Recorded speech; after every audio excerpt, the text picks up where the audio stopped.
Greetings, everyone. Oh my gosh, that sounds so bad.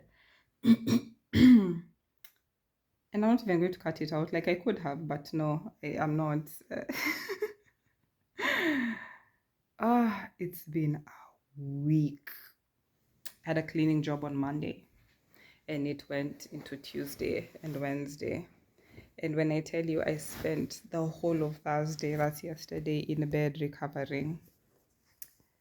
Yeah, I'm exhausted still, especially because I've not been sleeping at night.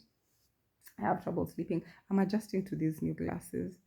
They don't have anti glare like the others. I got the others from Kenya, from Optica.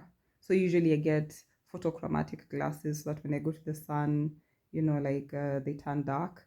And then these don't do that. So I have sunglasses which have a lens.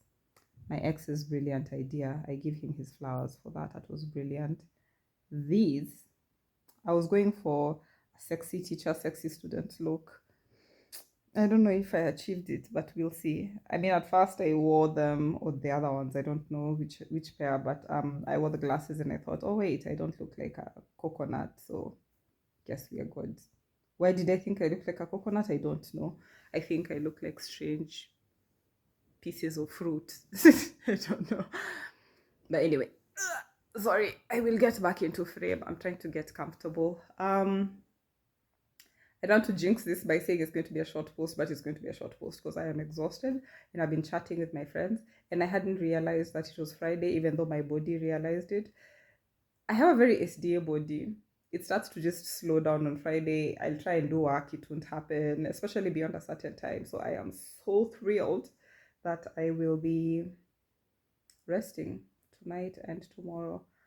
Um, So what's the thing I wanted to tell you about? Oh yeah, I was talking to quite a few ladies this week. As you know, my work entails, and also my closest friends are women. And I've been picking some random lessons as we get into the new year. Some of them are just repeats of last year. Um, what I learned from my Udemy course, where I was applying the principles of project management to my life for a year when I quit my job to become self employed in 2018.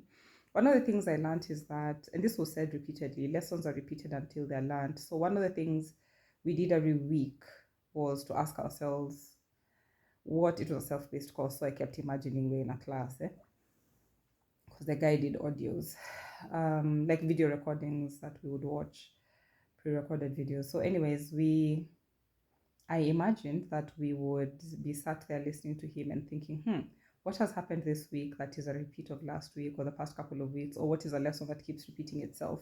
Because it will keep repeating itself until it is learned, right?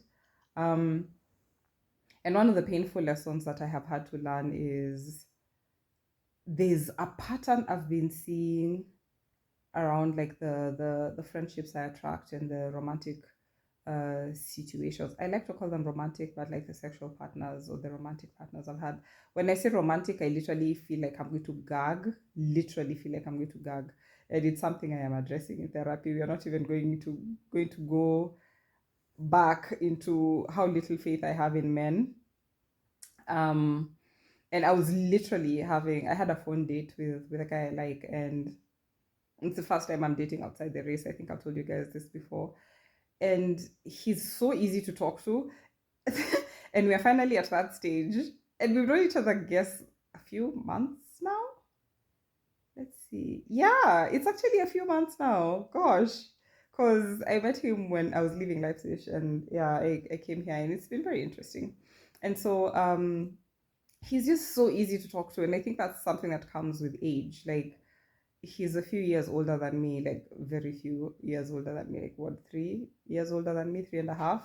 Um, and so when we have conversations, like yesterday, he was finally able to call me out and go like, Sharon, finish your thesis. Like you have all these plans, you're already talking of moving again, you haven't found stability. I know you. I'm like, do you know what it's like to just be panicked about money all the time? He's like, look, do this.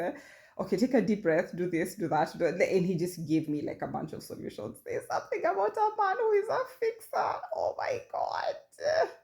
There's something about a man who is a fixer. So, anyways, he's now my accountability buddy. And he also knows that we're doing a podcast with my friend Wavua.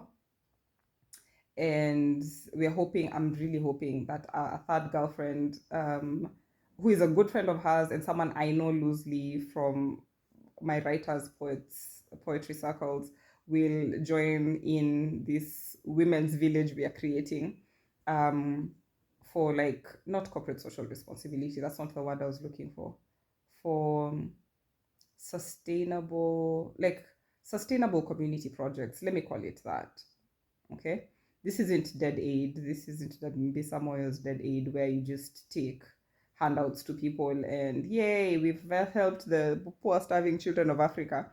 No, it's about like, you know how Red Cross did this community empowerment project where people were able to start growing their own food in a pastoralist community. And it makes me so happy. Like when my daughter sent me a video clip of a farm that she's working at temporarily. She's making so little money, but she works so hard. It's just, she makes me very proud. And so when she sent me that picture, and I had to ask for her consent to use it as a cover for this video, and I saw like endless rows of cabbage somewhere in Kajiado. I was like, oh God, this is the prayer I have been praying, that we know we'd grow food in Kajiado instead of flowers. We would grow food, and not just any food, like food, not coffee and tea, not flowers, but like food that people can consume. Like if, you know, bad things happen and they cannot, these heads of cabbage cannot be transported to the market, the locals can eat them. We can figure out what to do. And it helps me, it gives me hope to see this community stepping away from pastoralism. Not so much because I think pastoralism isn't great. I just know that it's no longer sustainable in the world we live in. There are very high rates of, like, there's a high incidence prevalence rate of type 2 diabetes and hypertension in the Maasai community. Yeah. And that whole eating a whole lot of meat and drinking a lot of milk and not enough vegetables, which, so where are you even growing these vegetables if you're a pastoralist and you're moving from place to place in search of pasture and water? But like, there's something that comes with being settled. And you know, when you're telling people that their way of life could be different, you really cannot come at them with, oh, I am going to give you, you know, like a better way, which is what like the missionaries did when they came with their Christianity.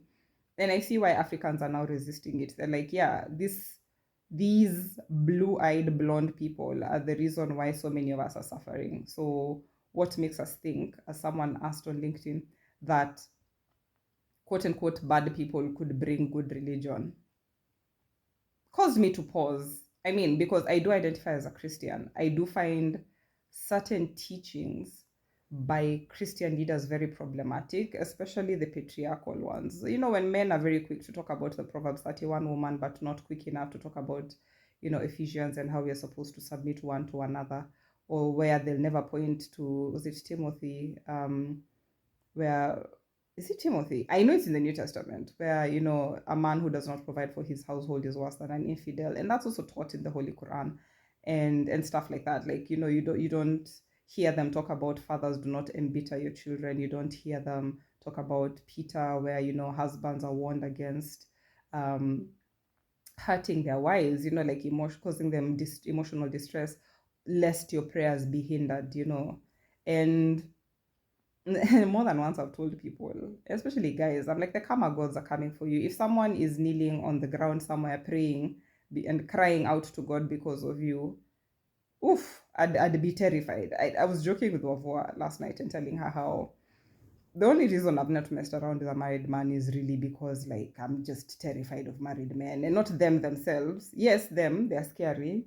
They harm women, and especially the women they regard as disposable, aka the women they have affairs with.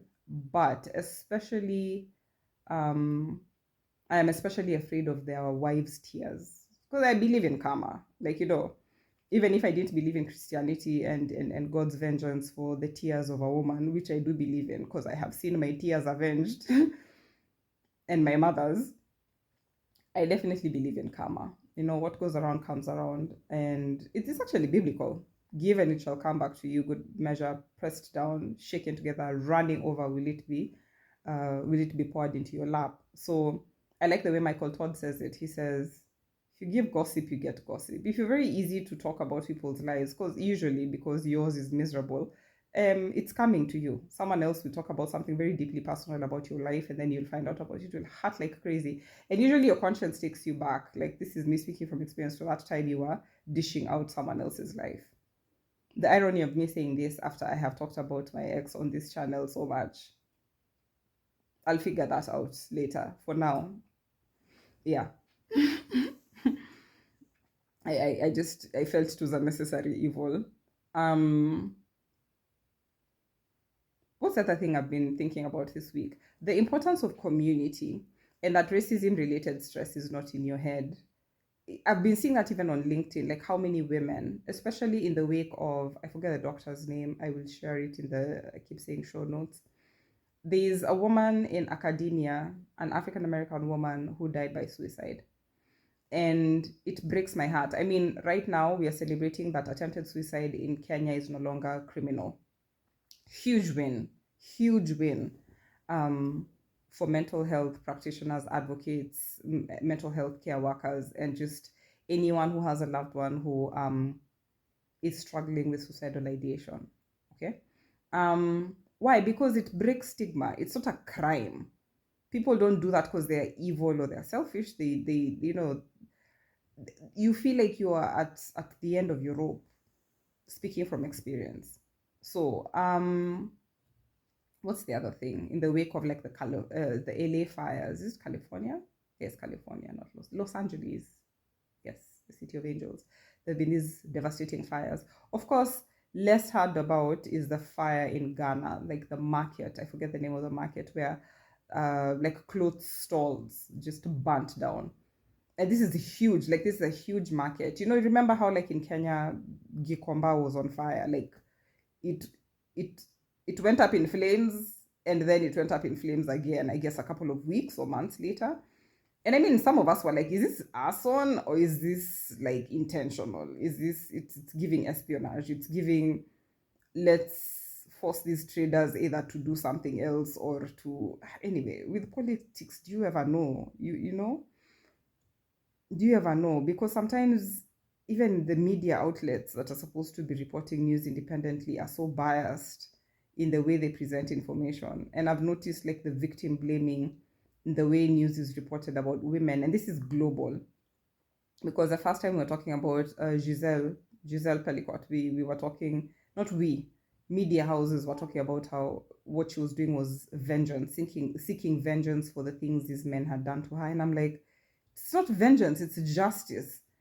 Her husband dragged her, enlisted men, including neighbors, to rape her while he taped it. And the only reason he was caught is because a police officer chanced upon a suspiciously named folder on this man's computer when he was looking for, I guess, something else. I'm not sure. But yeah. Now, if there'd been no evidence, someone has actually asked that question. If there'd been no evidence, should have been labeled as what they've always called women, hysterical. And we know historically, like, healthcare has been very unfair to women. We didn't even use actual blood, to test menstrual products. So now that women have been weeping about how sanitary towels are burning, cutting them, making them uncomfortable, how tampons are causing them to cramp more or causing them to get sick. Now is when we are like, oh, oopsie, we did. Even CPR, like the CPR dummies, are not made with boobs.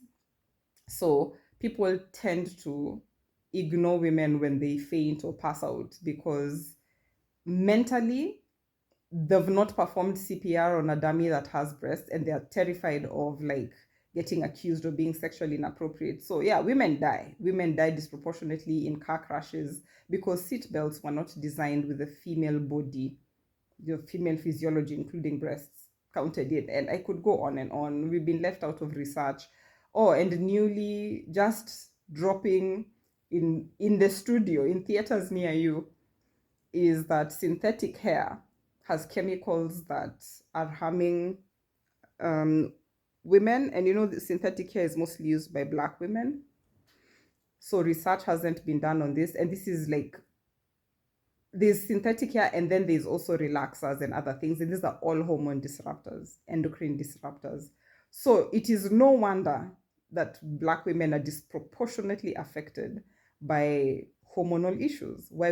Could it be why we have fibroids? Like every other woman I'm talking to these days, every other Black woman, whether or not she's had kids before, has fibroids, has cysts, has PCOS, has some hormonal problem. Then, thanks to fear mongering and the internet and misinformation before COVID, but especially during and after COVID, the internet just became, everyone became a coach. Everyone who could buy a microphone for $10 will go online and say, oh, women are menopausal because of this. I have a menopausal diet that will help you lose weight after menopause. Usually, a shirtless white man or a man with a lot of muscle who like spends a disproportionate amount of time in the gym, a gym bro, is telling us about menopause. I am pausing for effect. So anyways, it's been a very interesting week. Because more and more information is coming up, and I keep expanding my thesis. And I was telling this friend of mine, this person of interest, that because we started off as friends. Did we? Yeah, it was very friendly, it was fun, it was playful. We crossed a line, we came back from that line. It's been nice. He's been mostly pleasant. Like this guy has jumped through hoops for me, and he just makes me happy. And like when you're used to getting breadcrumbed by the ex and the fling after the ex, and then you meet someone who will walk through the rain for you, has literally walked through the rain for me and carried a suitcase weighing God knows how many kilos. And then after that, you've also met someone who will cook for you while you lie in bed with cramps, and hydrate you and just bring you and go like, do you want me to carry you to the bathroom? Like when you meet such nice guys, you get shook because you're like, wait, I thought I said men are terrible. So it's been lovely. Mostly lovely. We know that even a tiny splinter in your finger will take away all the joy. So don't worry. We are working on getting rid of this splinter for good and no longer using the steel wool so that the splinter doesn't wind up in our finger, if you catch my drift. Yeah, it's been a really good week. It's been productive. Don't have an official job yet, but signed a contract for a short-term gig. And I am super grateful that I met the person I met today. She's incredible. And we have some business ideas we are throwing around. And then one of my daughters who made some really beautiful stuff, including this. I'm buying this from her. I think I might buy everything. And then if someone wants to buy it off me, sure. I really hope I can open a stand sometime in, summer, when everyone, including the white people who don't usually talk to you or sit next to you on the train, is saying hi and being more pleasant than usual. Yeah, maybe they'll buy. And hopefully I'll have raised enough capital to also bring like Masai shukas and deras and all these other nice, yummy African things that they would probably be willing to buy for the price that I will quote, because I will not quote the same price I bought them for. But I digress. I am very, very grateful that today is a Friday. I am grateful that I don't have to be shooting a podcast at 4 a.m. That's what I was doing today, 2 a.m. And then we continued the conversation. We recorded some banter. I love working with this woman. I love working with Wavua. She's such a ball of energy and she's so knowledgeable. And I keep telling her she belongs in a classroom. It is an injustice to our country and our continent that people who have lived experience, who've grown natural herbs and, like herbs and have natural remedies for so many of the maladies that afflict us, are not allowed to sit in a classroom and teach just because they're not a PhD holder or a master's holder. Like, it's such a huge injustice because we're Africans first. Like, my great grandmother, I guess, didn't go beyond class 3, like the 3rd grade. But even my mom tells me that she used to put a safety pin or note the tag on her towel so that she'd use that end for her feet and the other one for her face and the rest for her body. And she was a really clean lady. I met her and she died at the age of 100 and something, either 3 or 6. I forget which, because someone else had died at about the same age, I guess a few weeks earlier or days earlier. And she died of old age. She actually just slept and didn't wake up. Now, granted, there's a part of me that thinks I'd like to go that way, but I do. The life is the ghetto. Adulthood is the ghetto. I do not want to live to be 86. If anything, me and my girlfriends are just out here going like, so Jesus, what's the plan? You're supposed to be coming to take us home. We are ready. Like, even if we are not ready to go, just come and wind this up for us, please. We've had it. We've had it with the sons of Adam and the descendants of him. We've just had it. Just come, take us home. We are ready. For those of us who are not ready, it's okay. You're not to blame for our poor choices. That's the week I've had. But it's been nice. It's been nice. My daughter went to the village. My other daughter wrote me and told me that she thinks I have good content for TikTok. My other daughter's friend reached out to me. It's just been a nice week. There's something about being an educator, mentor, mom, and having your kids reach out to you, especially the adulthood. And when your kids have kids, it's just one of the most beautiful experiences. Your life is full. You feel like, you know what? I've lived. And now I've made friends with a single mom, and we have plans to hang out a little more, if not a lot more, and to discuss ways we can thrive and survive in this Berlin. And if we have to move, we'll move to another city together. I also just don't want to leave her alone anymore, because she's such a vibe. And this is the second time we're meeting in person. The first time was when we were introduced to each other. We exchanged numbers, and on WhatsApp we've just been at it. So yeah, I'm happy for her. I'm proud of her for sticking it out. Today we ranted about, oh my God, I just want to go back home. It felt so good to complain about like the racism related stress and to talk about the microaggressions from the minute you leave your door. And I told her, I've even asked my therapist, is it social anxiety or is it an appropriate reaction to the racism related stress linked to the microaggressions you face everywhere you go, from people either staring at you or giving you weird looks or walking on a different side of the path from you, or keeping a distance, or pulling their pets from you. Granted, they don't want their pets to harm you, or kids having a weird reaction to your presence, or people not sitting next to you on the train, and then someone being repeatedly rude to you in the supermarket and you don't know whether it's because of your skin color, and the anti-immigrant sentiments in this political season, and then going to social media and finding Elon Musk saying that the neo-Nazi party is the one that should take over and it's the best answer. Considering he is a descendant of colonizers, like he is a white South African, and then looking at what has happened with Trump, and then the death of the nice guy, I forget his name, President Carter, and watching Kamala Harris have to, deliver a speech as the vice president, and knowing the person who cannot stand her and called her a DEI hire is now the head of the state, and just all the anti-blackness sentiments, and also working on your thesis, which talks about anti-blackness and which is the focus, especially black women's health and mental health. That's the week I've had. That's the month I've had. But I mean, we are finally the double digits, right? Today is Friday the 10th. It didn't register when I was up at 2 a.m. that it was Friday the 10th. Anyways, I'm grateful. It's been a good week. I'm making progress on my thesis. I don't want to jinx it and say I want to be done by the end of the month, but I'm going to jinx it and say I want to be done by the end of the month. Especially because my BFF got a 1 point something, and I am so proud of her. She worked so hard on that paper, and I'm very encouraged by my